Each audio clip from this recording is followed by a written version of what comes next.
Good Shabbos, Shabbat Shalom. Parsha Ki Tavo contains the rebuke, the 98 curses that will befall the Jewish people in exile. Both the Torah and the Zohar give advice of how to be protected from these curses and how to come out of Galut into Geulah. Ki Tavo is associated with the rebuke and with negativity.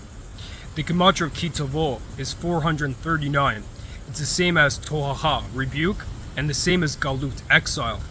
But really, the term comes up in the beginning of the Parsha in connection with the Bikurim. And this is because the Zohar says Bikurim is the secret of how to be protected from the curses of Ki Tavo.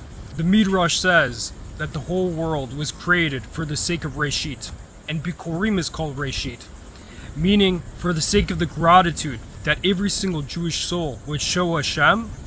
This was the purpose of creation. And so if the Jewish people do not show the proper appreciation that Hashem deserves, this leads to the 98 curses and the Galut. This is why the curses are 98. 98 is the Gematria of segulot, treasure.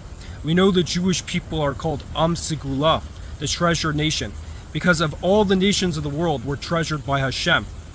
And in turn, it's our responsibility to be that 98, to be that segulot, to treasure Hashem more than anything in the entire world. And this is what protects us from the curses of Ki Tavo. As the Hida and the Ben Ish Chai both explain, there are 98 curses in Ki Tavo and 2 general phrases of curse. Together this corresponds to 100, to the 100 brachot we say every single day.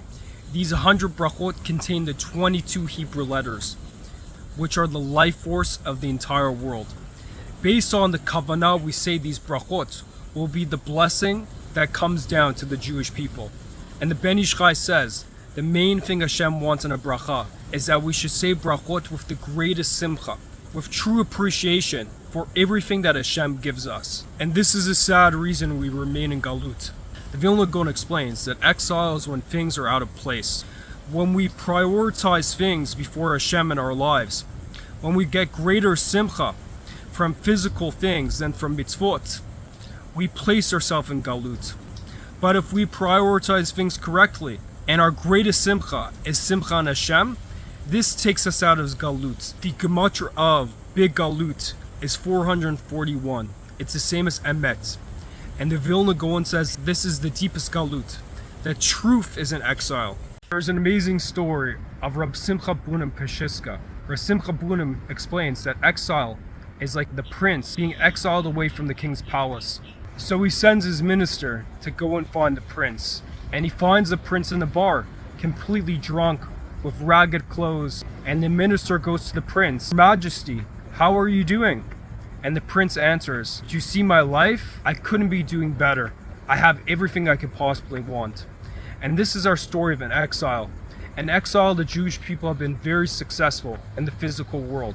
But we have to remember, we are like that drunken prince, that where we're truly supposed to be and the joy we're supposed to experience is in the palace of the king. But when we forget who we are, we have the Tochachah, the rebuke, the 98 curses of Galut. But if we remember that we're the segulot, and we treat Hashem as the segulot, the ultimate treasure, and every mitzvah we do is the greatest simcha of our lives, that gives us the ticket out of the Galut. As the pasuk says, Ki Simchah teseu, through happiness you will exit exile.